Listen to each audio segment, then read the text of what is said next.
And with no further ado, Michael Knight.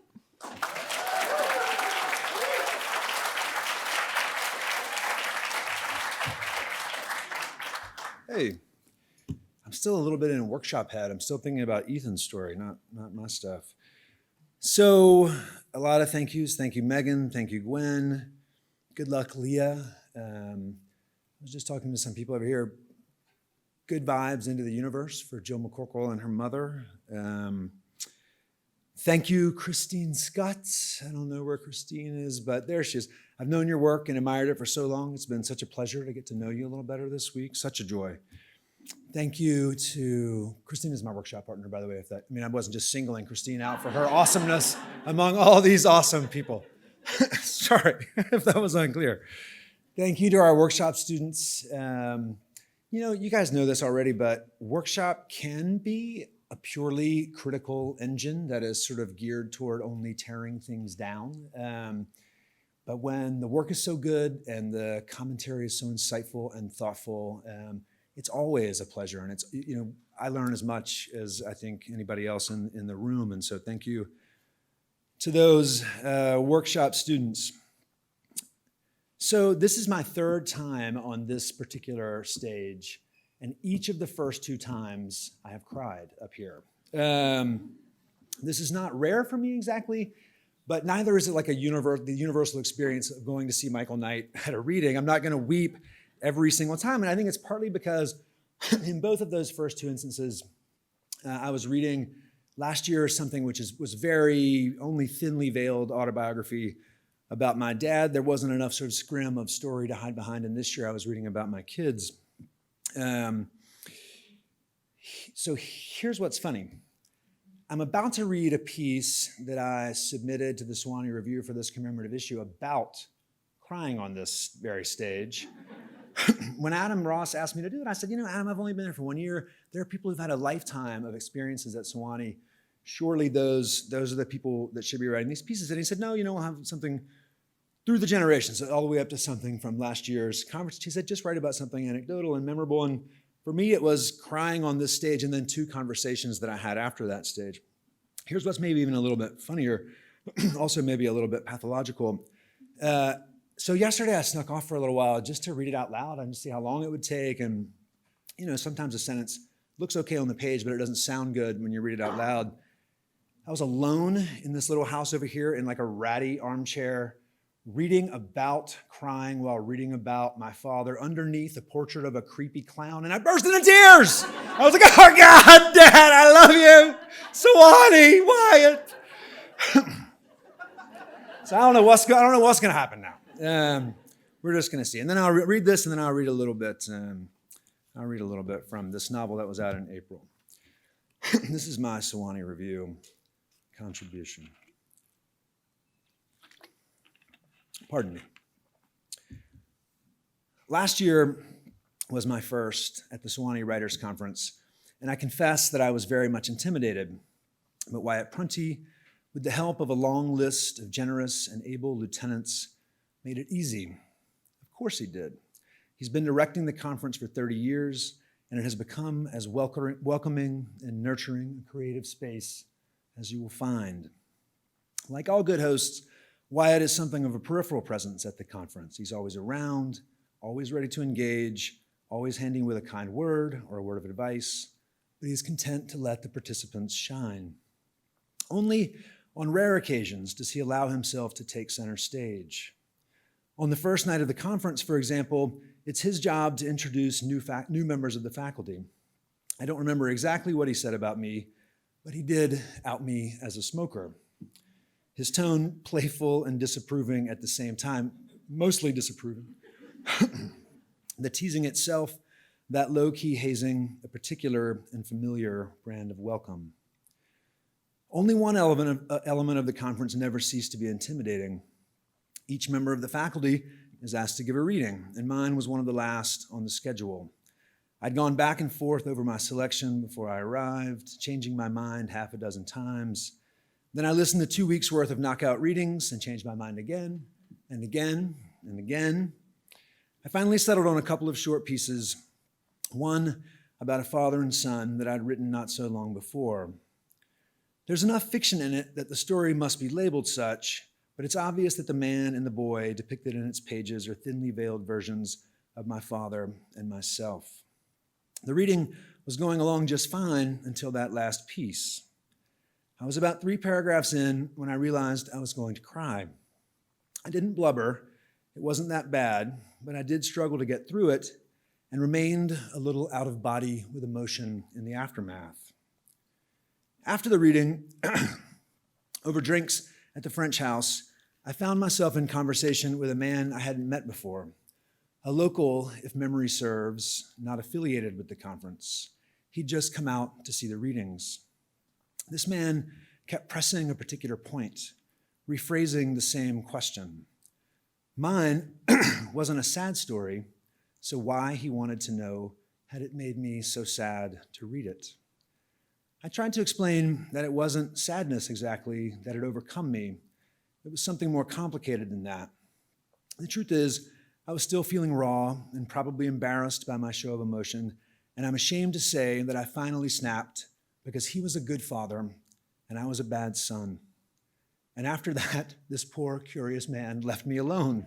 Wouldn't it be funny if he was here, like if he'd come back? I'm sorry if you're here, I'm so sorry. Forgive me. This poor, curious man left me alone. A few minutes later, Wyatt walked over and sat down with his drink. He steered us, quite unobtrusively, into the subject of fathers and sons. He didn't ask questions. He just told stories about his own father. I won't repeat them. I don't remember every detail, and besides, they're his stories to tell. Before long, however, I'd settled back into my skin. If I'd thought of it at the time, I would have told Wyatt that I was grateful for his attention and for knowing so much about fathers and sons, but I didn't think of it, and he was already standing, already moving on to another conversation, another group of attendees, already making some other lucky soul feel welcome and understood. Thank you, Wyatt.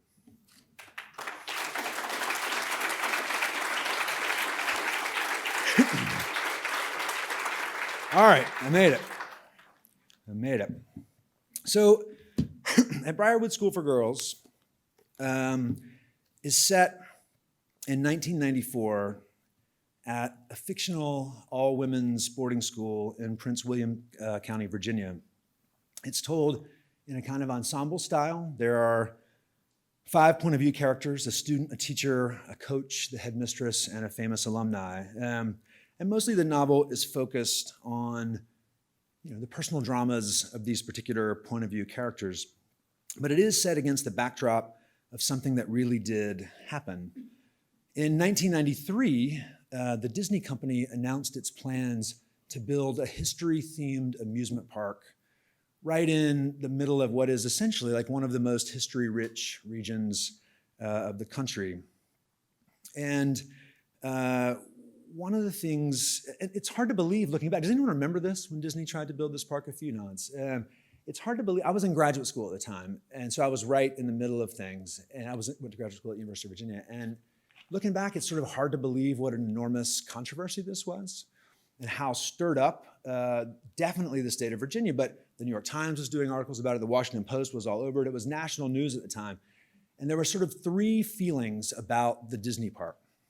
The first was the people in this county, the locals. Prince William County is very rural, and it's been DC bedroom community money had not quite reached it. But then on the other side of the county and to the north of the county were all these very wealthy horse people, sort of, fox hunting people. And in Albemarle County, where University of Virginia is, a lot of that money is there. But it had somehow bypassed Prince William County. And so a lot of the people in the county wanted this park. They wanted the jobs, they wanted the income, they wanted the money, they wanted the development. Then there were, of course, the sort of rich people around the park who just basically didn't want like families in minivans and bad motels popping up all over their beautiful horse farms. But there was this third line of conversation, which was the most interesting one to me in a lot of ways. It was a group of academics and intellectuals, mostly, largely historians, but also writers like William Styron, actors like Robert Duvall and Jessica Lange got involved in this conversation, who were concerned about Disney as the steward of American history, Disney as the storyteller of American history. And so I'm not going to read a lot about that, but it does provide some context. And the presence of the park, I hope, allowed me to sort of lift up out of these individual dramas a little bit and touch on some bigger picture notions about history, what history means, about authenticity, personal authenticity, historical authenticity, even ideas about happiness. Like, this is back in the time when Disney parks proclaimed themselves to be the happiest places on earth. And so, like, what does that idea even mean to a 70-something headmistress who's the school that she's devoted her whole life to is now in jeopardy by the presence of this park, or to a 40-year-old history teacher whose life has more or less passed him by, or to a pregnant 16-year-old student at the school. So I'm going to read 3 sections, all told from the close third-person point of view of that student character. Her name is Lenore Littlefield. She's a junior. She plays basketball, hates her roommate, and she's pregnant, which is not a spoiler. That information is right in the jacket copy. Here we go. All right. Oh, one more thing. 2 more things. So just before the section that I'm going to read, Lenore and her roommate had been sort of messing around with a Ouija board. Her roommate's a true believer. Lenore thought the whole thing was ridiculous. But something happened that surprised her. So in this section, she's sort of sneaking back to the dorm to get alone to ask the Ouija board some follow-up questions.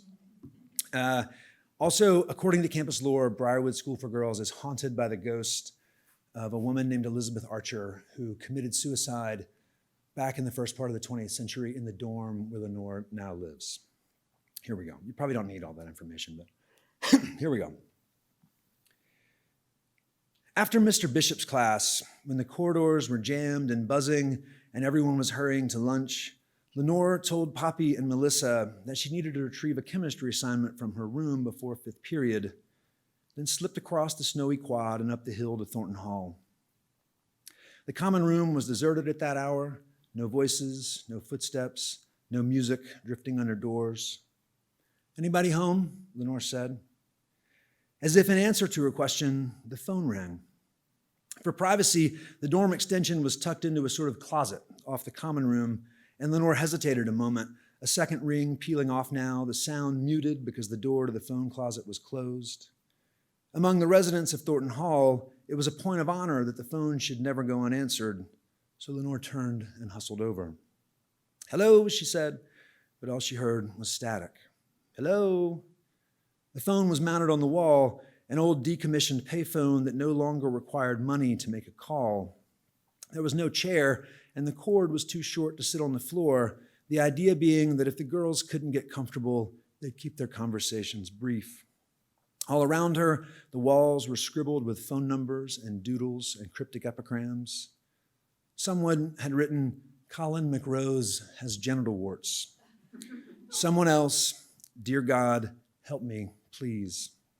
Lenore hung up and started for the stairs, but the phone rang again when she reached the landing. She let it ring 3 times more before dashing back to pick it up. "Hello," she said, but there was just more static on the line, a sound like wind or whispers. She banged the phone onto its cradle and hurried to the 2nd floor. A marker board on Grace and Bunny's door counted down the days until spring break. Only 15 left. Lenore had told her mother she'd been invited to spend spring break in D.C. with the Chens.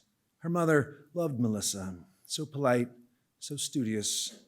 Lenore's father had relocated to Boston with his new wife, Willow, and their twin boys, Matt and Sam. He wasn't interested in her spring break plans. She'd made an appointment at a clinic on E Street. She would check into a hotel, show up for the procedure, spend the rest of the week watching pay-per-view and ordering room service. She planned to phone home every couple of days to keep her mother at ease. If she got caught, all she had to do was cook up another lie, maybe something about a Georgetown boy, something punishment-worthy but less complicated than the truth. She checked the bathroom, peeked into showers, toilet stalls. Somebody had left her retainer on the ledge above the sink. The fluorescents flickered and hummed. The phone rang again as Lenore stepped into the hall. She held her breath and counted the rings. 6 rings, 7. After 11, the phone went quiet and she exhaled. She stood at the door of her room, shaking her arms loose at her sides the way she did when she was waiting for the ref to pass her the ball before a free throw. "Let's get this over with," she said. She knelt to fish the Ouija board from under Juliet's bed. "Oh, spirits," she moaned, but the campfire solemnity of her voice made her wince. She cleared her throat and began again. "It's me. It's Lenore Littlefield. Sorry to bother you. I'm sure you've got better things to do. Or maybe you don't. Now that I'm thinking about it, being dead is probably pretty boring. I've only done this once before, so give me a break if I do something wrong. The last time I did this, you, one of you, somebody spelled the word baby, like you knew I was pregnant. Nobody else knows. I haven't told anyone, not even the father, especially not the father. And I was super careful with the test strips and everything. No way Juliet knows. It couldn't have been her. Maybe I should ask if there are any spirits in the room." The phone started ringing again downstairs. Lenore kept talking. She didn't know what else to do. "Elizabeth, are you there? I need to know if what happened the other night was real. I mean, I'm not an idiot. I know the deal. It's like a trick you play on yourself, right? It was really me spelling the word without realizing it or whatever, but it didn't feel like that. I was scared at first, but then I wasn't anymore. I was sort of glad somebody knew. Is that crazy? Am I talking to myself? It would just be nice to know somebody's listening." She drummed her fingers on the planchette. "Hello," Lenore said. "Is this thing on?" The phone stopped ringing. Lenore closed her eyes and held herself very still for a moment before returning the Ouija board to its box and shoving the box under the bed. Outside, snow glittered on the bare branches of the oaks and crusted the roofs of buildings like icing on a display of day-old cakes.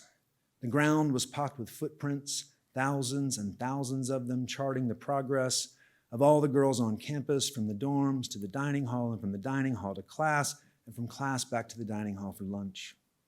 Lenore added her footprints to the multitude, the snow just deep enough to crumble into her saddle Oxfords and wet her socks. She was halfway to the dining hall when Mr. Bishop's dog came bounding up beside her. The dog shimmied and wagged a tennis ball in his mouth. She heard Mr. Bishop's voice from up the hill. "Pickett," he was shouting. "Here, boy." Pickett did not heed his call. Instead, he sat on his haunches and dropped the ball at Lenore's feet. Mr. Bishop trotted over, his breath misting in the cold. "Sorry about that," he said. "No worries," Lenore said. "I like dogs." She tried to hand him the ball, but he waved her off. "He wants you to throw it," Mr. Bishop said.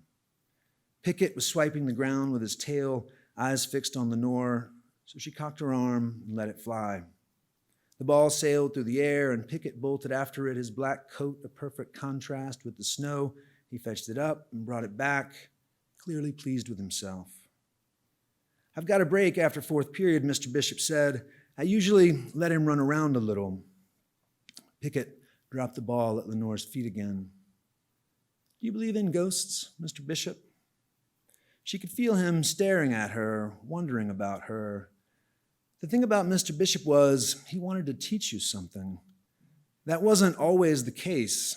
Some teachers wanted to entertain or impress you. Some wanted you to like them. Some just wanted you to behave for an hour and move along. But Mr. Bishop believed what he said in class. He was almost too earnest. Even now, he was giving her question more consideration than it deserved. "I believe a place can be haunted," he said, "if that's what you mean, by the past or history or whatever. And people too, people can be haunted. But if you mean actual spirits from the other side, then no, I don't guess I do." Lenore wiggled her toes inside her shoes. "Why do you ask?" he said. "Oh," she said, "you know the stories about Thornton Hall." Mr. Bishop smiled. "Does this mean you've had a run-in with Elizabeth Archer?" "I'm pregnant," Lenore said. She hadn't meant to tell him. She felt as startled by her revelation as Mr. Bishop looked, and she had the strange sensation that she might suddenly float up off the ground, her heels lifting out of the snow and then her toes, and she imagined gazing down on Mr. Bishop and his dog, a hovering ghost of herself. "You can't tell anyone," she said. "You have to promise." "Lenore," he said. "I'm serious, Mr. Bishop." She heard him say, "Lenore, wait, Lenore. We're not finished talking about this, Lenore," repeating her name like an incantation, like it had some power over her, but she was already leaving him behind. The dog padded after her for a few steps, but Mr. Bishop called him back, and this time he obeyed. So one of the interesting things, hopefully, about backdropping stories like that with this Disney project is that it puts a certain amount of pressure on the narrative. The place itself is in jeopardy. What's going to happen to the school if this thing happens? Whether it gets built or not, whether you were in favor of that project or not, the region is going to be forever changed no matter what if this thing gets built. So that's one kind of pressure. It also causes the characters at the school to sort of choose up sides. Mr. Bishop is staunchly against the park. The headmistress is in favor of the park. She sort of decides that, well, better to ally ourselves with the agent of change than try to stand in front of what she perceives as a kind of unstoppable force. Lenore herself is sort of secretly pro-Disney, which will come up in the next section. But she has this best friend named Poppy Tuttle, who is sort of a natural-born troublemaker, who's been rabble-rousing against the park from the very beginning of the novel. And so I'm going to read another section. It's still in Lenore's point of view, but it's featuring her friend Poppy. I think there are only two things you need to know. One, three quick things. One, Lenore's a third-generation Briarwood student, which is something I meant to tell you at the very beginning. Two, Poppy, so just before this chapter, the school has invited a Disney representative to come and talk to the students and tell them what a great place the park is going to be and how it's going to be, how there's going to be all these cool rides and these cool history-themed things. And Poppy has caused a scene for which she might or might not get in a great deal of trouble. And then the last thing is, in this chapter and elsewhere, there are characters who represent Disney who are quoted in dialogue. Everything they say is 100% true to the project, for the record. I've changed the language a little bit to make it sound like dialogue, but everything the Disney characters ever say in the book is 100% true to things that were taken. I took them from promotional brochures at the time or advertisements that Disney was running, their press releases they were putting out about this project. So know that. All right, here we go. This is a really short one, and then one more. Really fast. "Down with Disney," the sign had read, a slogan so obvious it failed to impress Lenore. The disciplinary committee was scheduled to meet on Friday, an expedited hearing, and when Lenore let herself imagine how the hearing might play out, a lump of fearful anger bellied up in her throat. Tonight, she was following Poppy and Melissa on their rounds of the library. They were still working off their service hours. Melissa pushed a book-laden cart with a bum wheel from row to row, the wheels stuttering a rubbery sticking noise every few rotations, like the cart had something to say but couldn't spit it out. Poppy, on the other hand, had no such hesitation. "There are only two kinds of women in those movies," she said, "insipid beauties and crazy witches. That's it. Either you're sweet and submissive and enjoy cleaning house and singing to birds and rodents and dwarfs, in which case you require a man to come to your rescue when the shit hits the fan, or you're pathological with vanity and jealousy and bent on the destruction of your prettier counterparts." Every now and then, while she spoke, Poppy would select a book from the cart and without checking the title or author or call number, press it into a gap on one of the shelves. "Aurora and Maleficent," she said, "Snow White and the Evil Queen, Cinderella and her step-bitches, Ariel and the Squid Woman." "Ursula," Lenore said. "Right, Ursula," Poppy said. "The point is, we're being brainwashed young. Helpless or horrible. Those are our choices according to Disney. Two of those princesses are so pathetic, they snooze through their own movies, waiting for a handsome prince to kiss them back to life." From somewhere behind the stacks, a peal of laughter fluttered up and away beneath the vaulted ceiling. Ransom Library resembled nothing so much as a cathedral. Weathered stone, arched windows, Gothic details. The only thing missing was a steeple. But Lenore had once heard Mr. Higgins remark that its closest architectural model was a prison, on the inside at any rate, 3 stories, each floor a gangway lined with shelves and overlooking the study area and the circulation desk on the ground level. Overhead, a pair of enormous chandeliers scattered shards of light. That laughter bubbled up again, the sound so bright and insubstantial it might have been coming from the chandeliers, but no one seemed to notice except Lenore. Ariel's not so bad, Melissa said. Give me a break, Poppy said. Ariel literally gives up her voice for the love of a man she's laid eyes on for like 15 seconds total. Her voice, hello. Lenore had been amazed, even proud, when Poppy stood up in front of the whole auditorium to challenge Vernon Plank. That's the Disney rep. She couldn't recall every detail of their exchange, but she remembered the way his hand had gone to his heart, like Poppy had hurt his feelings. I can assure you that we aren't ignoring anything, young lady, he said. In fact, and I'm giving you a genuine sneak preview here, by employing the very latest in virtual reality technology, Disney Imagineers have created an underground railroad experience so revolutionary that it will really make you feel what it was like to be a slave. That's when Poppy called him a douche. And you couldn't blame her. Setting aside the lameness of the term Imagineers, what kind of person believed that you could recreate the experience of slavery in a theme park ride? What Lenore couldn't get her head around was why Poppy cared, or why she was pretending to care. This whole line of discussion felt a little rehearsed to Lenore, a little overstated. You forgot Belle, she said. She's not a princess. She's smart. She saves her dad. Belle, shit, Poppy said. She might be the worst of all. Disney wants us to believe that Belle's all independent and strong, but she willingly becomes the prisoner of a monster. And then she falls in love with him. Really? Sounds like Stockholm Syndrome to me, but the movie still ends with a wedding. Lenore lifted a book from Melissa's cart. The cover was stained and battered, the title worn away. According to the checkout sheet, the book had most recently been in the possession of Astrid Lewis, a senior. Before Astrid, the book had last been checked out 8 years ago by someone called Reagan Pierce, and before that by Gretchen Beatty and Flora Stein and Agnes Key, all the way back to Stella Brighthouse, Lenore's grandmother. For almost half a century, her signature had lived in this book and its place upon these shelves.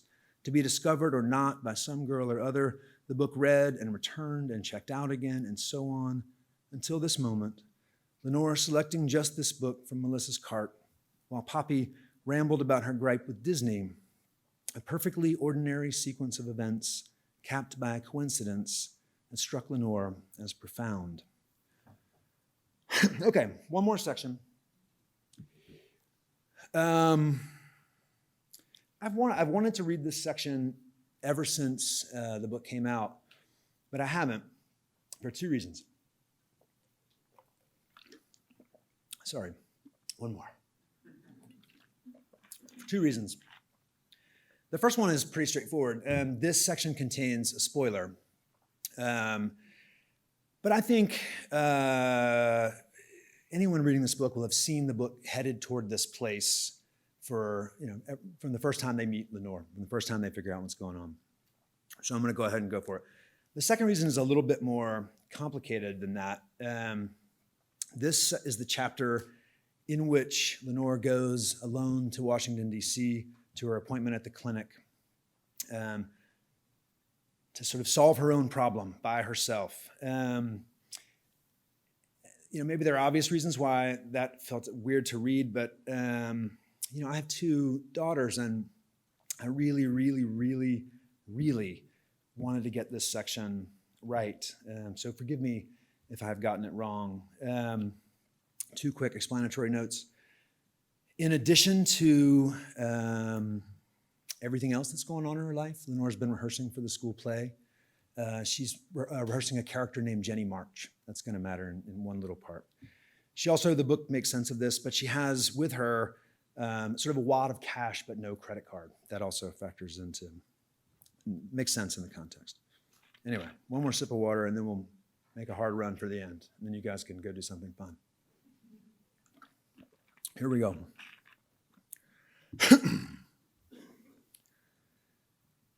Lenore paid cash up front for 8 nights at the Marriott in a room with 2 queen beds and a view of the Washington Monument. She registered as Jenny March. She didn't have to think about it. She just filled out the form. Nobody asked questions. As Jenny March, she glided up the elevator and keyed open her room. She turned on the TV with the remote and perused the on-demand movies. She stood at the window with one hand pressed against the cold glass. Obelisk, she thought, a bit of art history vocab swimming to the surface of her mind. A tall, 4-sided monument tapering to a pyramid-like point. Famous examples could be found in Paris, Istanbul, and right here in our nation's capital. Her appointment wasn't until Monday, so she had the whole weekend to kill, and the hotel had put a bigger crimp in her budget than she'd anticipated. Mostly, she just walked. She lapped the National Mall, past the museums and monuments, everything cast in the same colorless granite. She hoofed up Pennsylvania Avenue to the White House, tourists snapping photos through the fence. The weather wasn't great, but she bought a cheap umbrella from a vendor's cart. She kept moving through the rain as if some part of her understood that fear and gloom would overtake her if she stopped. On Sunday, she looped the reflecting pool, damp cherry blossoms littering the path. The rain fell so softly she had to squint to see it, but she could feel it on her cheeks and on her hands, more an idea of rain than actual rain. Just past the Washington Monument, she was overtaken by a group of school children, dozens of them swarming past in noisy clumps and fluid bunches, chaperones hustling to keep everyone in line. There was no order to the way they moved or the sounds they made, that pure and joyful racket. Lenore followed the group up a flight of stone steps and through a revolving door, and suddenly she was standing in the Museum of American History, voices and footsteps echoing off the marble floors. The chaperones gathered the kids for a head count, and Lenore ducked into the nearest exhibit. Mounted behind a wall of glass was an enormous American flag, the very flag that had inspired the national anthem, the honest-to-God Star-Spangled Banner. Tattered, shot through with holes, informational plaques were situated all over the place, but Lenore didn't read them. She knew the basics from Mr. Bishop's class: the War of 1812, Baltimore Harbor, Francis Scott Key, dim light, faint music, 15 stars, one of them poked out by what must have been a cannonball. Lenore wondered which state was represented by the missing star. She kept waiting to feel moved or inspired, but nothing came. Disney would have done it better, she thought. Disney would have made her feel something, even if it was sentimental and half true. The rain blew over Sunday night, leaving the sky a smoggy blue. Lenore walked up Pennsylvania Avenue to E Street. The clinic wasn't hard to find. The protesters were a giveaway, not too many, 6 or 7 older women and a girl who looked about Lenore's age, holding a sign that said, "Abortion equals bloody murder," on one side, and a moral wrong should not be a constitutional right on the other. She'd clearly spent more time on the bloody murder side. The background was shaded black, the letters red and dripping, whereas the moral wrong side had been scribbled in a hurry, sloppy, no embellishment at all. Lenore stood on the sidewalk next to the girl. "You been out here long?" she said. "Just since they opened," the girl said. "Not a lot of action yet." The clinic occupied a tan brick building across the street. The windows were frosted so you couldn't see in from the outside, but it wasn't at all the cheerless shambles Lenore had expected. The frosted windows gave the building a modern and businesslike air. The only suggestion of the unusual was a security guard posted by the door. "What happens when somebody shows up?" Lenore said. "That's when we start chanting." "And what do you chant?" Lenore said. "Oh, we usually just spell life like cheerleaders. Give me an L, give me an I, give me an F." Her voice trailed off. "Give me an E," Lenore suggested. "I thought that was implied," the girl said. Lenore smiled despite herself. How come you're not in school? I'm homeschooled, the girl said, pointing at a woman in a Virginia Tech Hokie sweatshirt, pouring coffee from a thermos into a styrofoam cup. That's my mom. The other women in the group were sitting on folding chairs, playing cards on the lid of a blue ice chest. Beneath the lid, Lenore guessed, were cans of Coke and egg salad sandwiches and sliced apples, all the supplies they would need for a long day of protesting. There were more signs in a stack on the sidewalk, at least 3 times as many signs as there were protesters. The sign on top of the stack read, "Rescue those being led away to death," Proverbs 24:11, in neatly stenciled letters. Lenore didn't recognize the quote. She couldn't even remember if her mother kept a Bible in the house. She imagined the women swapping out signs like fresh ammunition. How about you? The girl said. Lenore said, I'm on spring break. That's cool. The girl held out her hand. I'm Bliss. Jenny, Lenore said, and they shook. You here to see the sights? The girl said. Lenore said, something like that.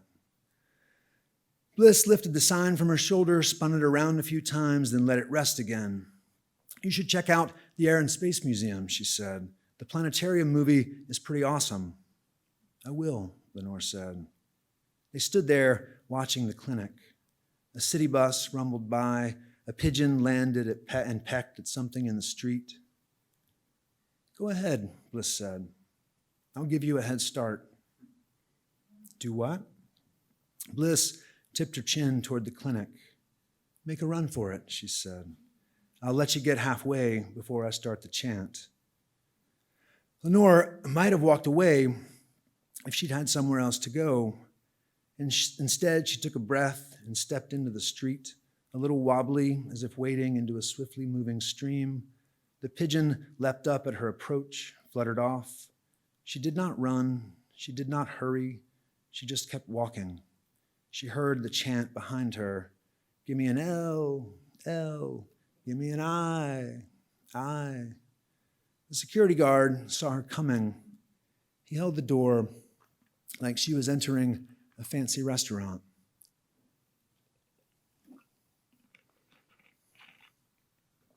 When it was over and she was back at the hotel, Lenore found that those few minutes on the sidewalk talking to Bliss stood out in her memory as clearly as anything that had happened inside the clinic. She felt guilty, no surprise in and of itself, but the reasons for her guilt were not the ones she might have expected. She worried that Bliss's mother had gotten mad at her for failing to take advantage of an opportunity to preach the message of their faith. She wondered if Bliss was concerned about the state of Lenore's soul. Perhaps she was praying for her even now, or for her own soul, given the fact that she'd let Lenore off the hook without confrontation. What were the heavenly consequences for doing nothing? Lenore had no idea, and she felt guilty about that too. Though she supposed it was equally possible that Bliss had written Lenore off as another heathen damned to hell, or that she took a less personal, win some, lose some approach to saving the unborn. The waiting room had smelled of vanilla. Lenore remembered that. The receptionist was burning a scented candle on her desk.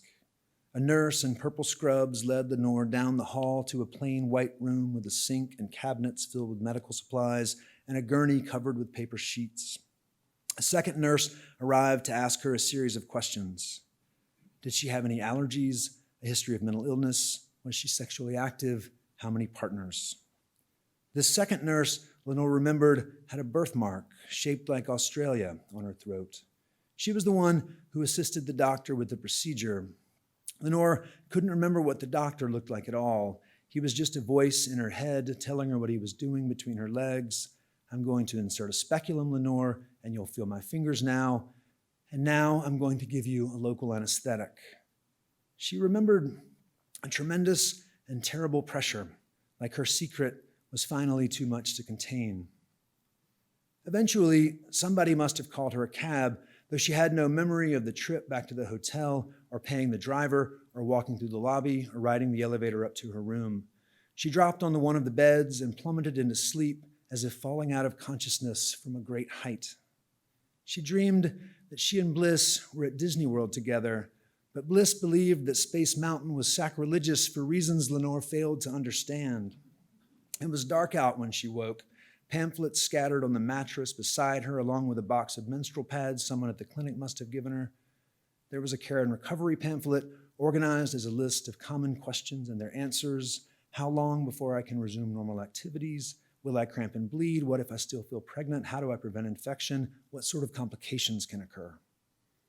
There was also a pamphlet about counseling and a prescription for antibiotics. Lenore balled the pamphlets into a wad and dropped them in the trash. She slept and listened to music on her headphones and watched pay-per-view movies in her room. With tax, the movies ran almost $10 each, and because she hadn't provided a credit card, she had to go down to the front desk to pay in advance each time. She did the math, figured she had enough money left for 2 movies and 1 meal per day, usually a grilled chicken salad or soup and bread. She paid cash for her meals as well, which irritated the waiters because they had to return to the restaurant to make change, then haul her change up to her room again. She didn't have enough money to tip what they deserved. She watched The Fugitive and Groundhog Day and Mrs. Doubtfire. She quit Schindler's List halfway through. Twice she watched Jurassic Park.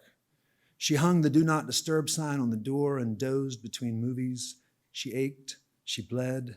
One night, the bleeding was so heavy it soaked through the pad, and she woke to find her thighs and belly smeared sheets like a crime scene. She was too ashamed to let housekeeping clean the mess, so she simply made the bed and moved into the spare.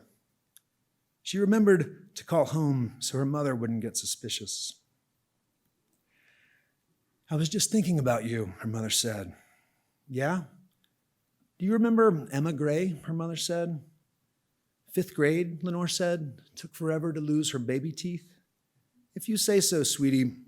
I'm having lunch with her mom. We're on the planning committee for the Friends of Literacy Ball. Fun, Lenore said. The next morning, she showered and shaved her legs and gave her teeth thorough brushing. She dressed in clean blue jeans and a plain black V-neck sweater that she liked. She rode the elevator to the lobby and past the front desk without acknowledging the clerks, and then out through the revolving doors into the bright wave of the day. She couldn't stop blinking in the light. Was it Thursday or Friday?